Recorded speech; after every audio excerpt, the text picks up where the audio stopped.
JonTron. Here's a new show that I thought just needed to be made. It's called Shit Fucks Up.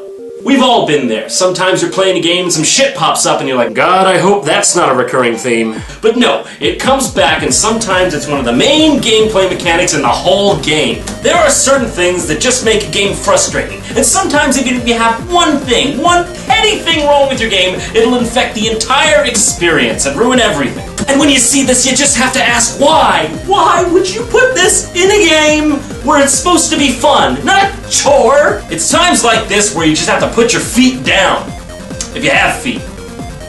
And thusly, that is the point of this mini-show, to showcase the shit in games that is nerve-wrackingly game-breaking and almost makes you put down the controller and say, fuck. This time's topic, These QuickTime events, these are the bane of Who's doing that? My QuickTime powers. How you liking them? What about that, show you were supposed to be working on? How's that going, huh? I'm working on it. You piece of shit. You fucking piece of shit. Games are supposed to have flow, you know? So, let's delve into why QuickTime events are the cause of global warming, alright? Alright. I know that one of the first games to make QuickTime events a thing was Shenmue, but Shenmue I say, I never played that game. The first time I experienced the terror of the timed button press was in a game we all know and love as Resident Evil 4. Now at the time, it was sort of a novel thing to me. It wasn't really in games prior to that, so I mean, I didn't think much of it. Not to mention, Resident Evil 4 is one of the best games I've ever played, and the QuickTime events didn't come up that often, so I didn't notice it too much. So you'd be keeping on, playing the gameplay part of the game, and then came a cutscene. Awesome, let's just put that down. Oh shit, what the fuck? Yeah, that's real great. Get us in the middle of a freaking cutscene when we're not even supposed to be playing? What's the point? Oh, and what, I have to watch the whole thing over again? I know that's another episode entirely, but if you're gonna be unfair about getting through your cutscene, don't make us watch the same cutscene all over again. Bring us straight to the QuickTime event. This is just utter bullshit. It completely destroys the flow of the game. It's the same thing in Bayonetta. You're having fun. This game is great. This game's fantastic. But all of a sudden, whoops, you missed the 3-second cue that came out of nowhere. Looks like you have to do it all over again. Why? Why put this here? It adds nothing to the game except stress. You see, there's a fine line between when a game is hard but fair or overly frustrating. Gamers like to feel that if they messed up, it was their fault, not because the game is flawed in design. Like, take Super Meat Boy, for example. Ball-wrenchingly difficult, but you know what? The controls are so tight that if you mess up, it's entirely on you. And that feels good, that's great. Difficulty isn't the problem. Cheapness is. Like, memorization isn't fun. I'd sooner just play a card matching game. It's the same shit with Mega Man. I know, Mega Man's fun, okay? But a lot of that stuff you can't possibly see coming unless you've played it before and know the level. Why design a game like that? Why, I ask? Like, oh, you're playing Call of Duty. That's a game of skill. It's about the action and your reflexes. Then, oh, what's this? You have to push a button at a precise millisecond to avoid a dog ripping your trachea out? What's the timing? I can never fucking do this shit! Why make a vaguely timed button push the center of whether I live or die in an already frustrating game? It's not fun. It's not fun! And some people even get off thinking that a game should just be one big-ass QuickTime event, like Indigo Prophecy. I mean, okay, yeah, okay, fine, okay. This game is supposed to be like this, and I guess if you don't like it, don't play it. But still, couldn't they think of any better gameplay devices rather than this?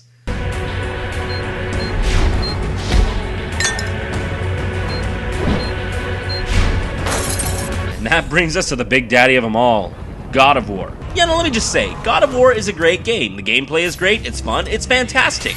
But anytime you kill anything in this game, you've got to go through a series of timed button presses, and if you fail, the enemy will buck you off like Bruce Valanche at a Marlon Brando convention. And you have to do it all over again.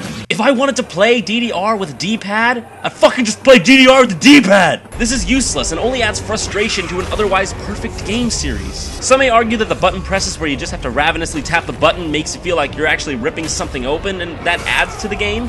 And you know what? I can agree there. Those are okay, but I still don't like them that much. I've never been a fan of button mashing in general, like in Mario Party, those games where you had to vibrate the buttons constantly to do some action. But you know what was utter bullshit? You have human stamina, but the AI don't, so your arm gets tired and they just keep on winding. And you can never win!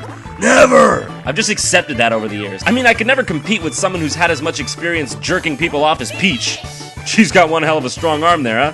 And last but not least, let's visit a newer game that seems to have caught the QuickTime fever, Castlevania Lords of Shadow. Even though I feel somewhat sick as to call this a Castlevania game, everything in this game is a QuickTime event. Everything! QuickTime on the bosses, QuickTime in the swamps, QuickTime on a horse, QuickTime on a crank. Yeah, this is why I take time away from doing my taxes, to watch a crank slowly get pulled. And I think it just makes it that much worse that this game shamelessly borrows or steals from other games like God of War and Shadow of the Colossus? Wait, Shadow of the Colossus? Who fucking rips off Shadow of the Colossus? That's like putting a hat on the Mona Lisa and saying, yeah, dude, I painted that shit. Wow, this game takes ripping off to a whole new level. Look, through all of this, what I'm trying to say is that games are fun when the gameplay is dynamic and is tangent to the goal of the game. Such as the previously mentioned Super Meat Boy. You apply your platforming skills to the needlepoint controls and try to get to the end of the level. Fun! Having to watch a cutscene multiple times because of a missed button press? Annoying. Beating a purple coin level in Super Mario Galaxy using nothing but your twitch reflexes? Rewarding. Slowly turning a crank with timed button presses? This is more akin to circumcision, bro.